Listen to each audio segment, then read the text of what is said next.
Florida, the Sunshine State. Something smells rotten here, and it ain't the orange juice.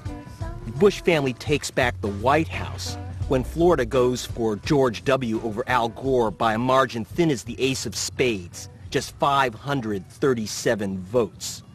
How convenient that the team in charge of this questionable little count is handpicked by a governor named Jeb Bush. I would like to introduce to you a man of vision, of principle, my brother, George W. Bush, the next President of the United States. Good political issue. It's time for new leadership in Washington, D.C. Florida is a swing state. The result here was expected to decide whether the Republicans or the Democrats took the White House.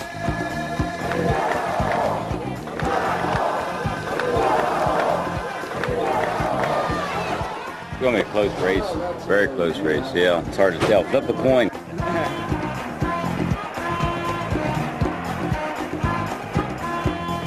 I believe America is ready for a new beginning.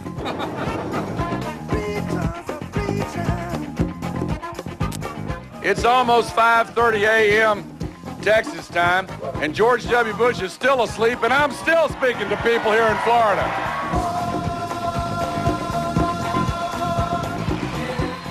The pollsters call Florida as Al Gore's state, but for some reason George W. thinks otherwise.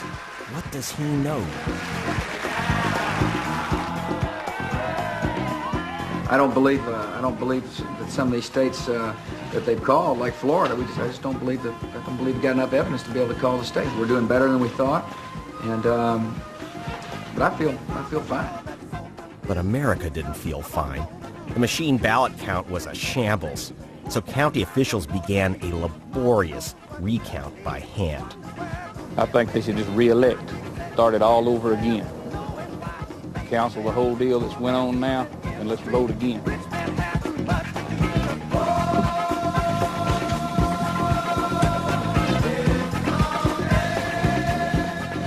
But with Bush's vote margin evaporating, Governor Jebb's officials halt the recount, saving the election for Bush.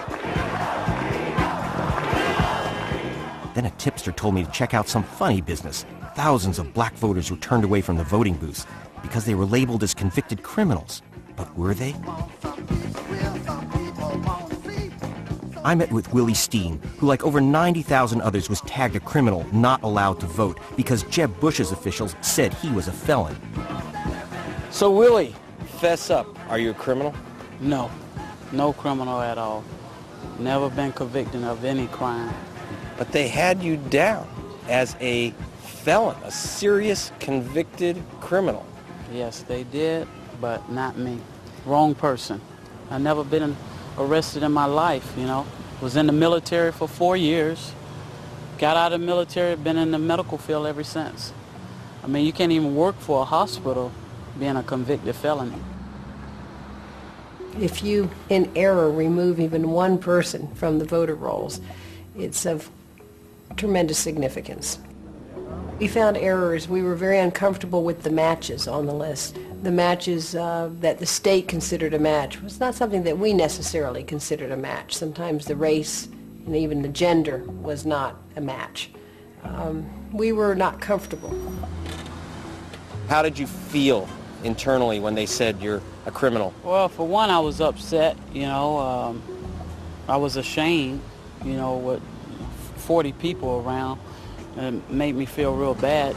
You feel that it was particularly bad for African Americans? I really feel that it was bad, you know, for African Americans. But hey, you know, what can we do sometime?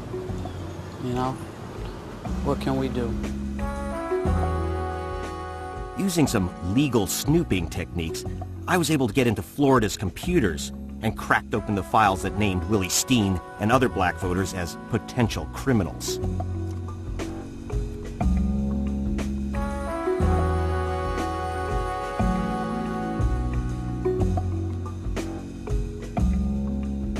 Thomas Alvin Cooper is convicted in Ohio. He's a white guy. Thomas Cooper of Florida loses his vote. He's a black guy, and he's listed for a date of conviction of his felony, January 30th, 2007. Well, look at that. All it is people who have names similar to someone who's been convicted somewhere in the United States of a crime. 95% of them are completely innocent, should never have lost their vote.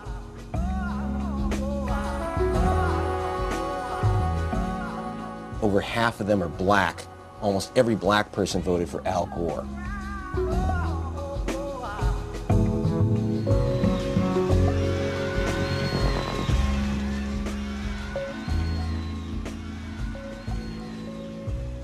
The citadel of Florida democracy. Way up there, the office of Governor Jeb Bush and his elections director.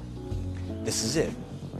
This is where the little caper was carried out, the theft of the American presidency. All those innocent black voters, thousands who lost their vote. Was it just a coincidence? I would have bought that until a little birdie dropped this on my desk. And it would prove to me that the election was signed, sealed, and delivered months before anyone entered a voting booth. This document, marked secret, is the contract between the state of Florida and DBT Choice Point. The company was paid millions to compile lists of criminals who should be barred from voting and then verify that those lists were correct. But Florida state officials told Choice Point not to bother verifying the lists, despite Choice Point warnings that it could mean thousands of innocent people would end up losing their vote. The documents I've discovered implicate Jeb Bush's Secretary of State, Katherine Harris, and this man, Clayton Roberts, director of the Department of Elections. Roberts agreed to be interviewed, but was uncomfortable when I produced the $4 million contract.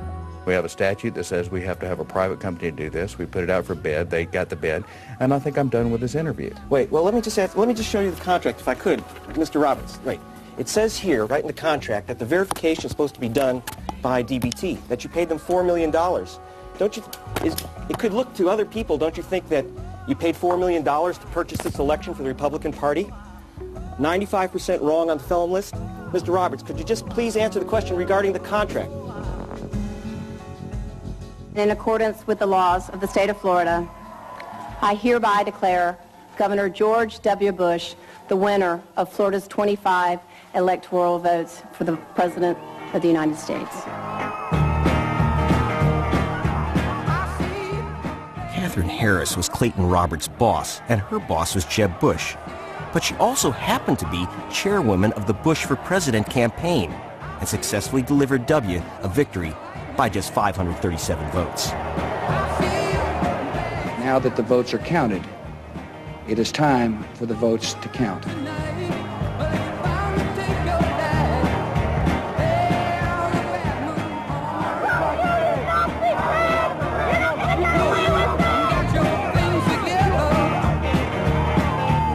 I wish to point out that our American democracy has triumphed once again.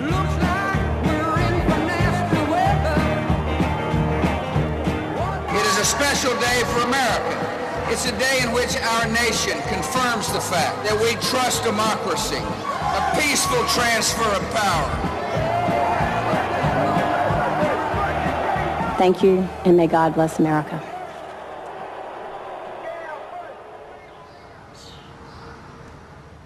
To the corporations that put him into the White House, George W. Bush was an investment that paid off big time.